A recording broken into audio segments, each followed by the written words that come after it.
অন্তর্বর্তী সরকার জামাত সমর্থিত সরকার কিনা সেই প্রশ্ন রেখে বিএনপি সিনিয়র যুগ্ম মহাসচিব রুহুল কবির রিজভী বলেন, শিক্ষা ও স্বাস্থ্য মন্ত্রণালয় বিশেষ একটি রাজনৈতিক দলের নিয়ন্ত্রণে চলে গেছে।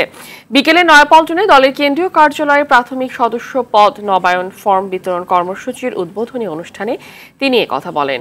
গণতান্ত্রিক শক্তির বিভেদ হোক, সেটা বিএনপি চায় না মন্তব্য করে রিজভী বলেন, বিভেদের সুর যখন কেউ বাজায় তখন বিএনপি চুপ করে থাকতে পারে না। রাষ্ট্রযন্ত্রের ভেতরে থেকে ষড়যন্ত্র হচ্ছে অভিযোগ করে তিনি বলেন, প্রশাসন ও পুলিশ থেকে স্বৈরাচারের দোসরদের বিতাড়িত করা জরুরি ছিল।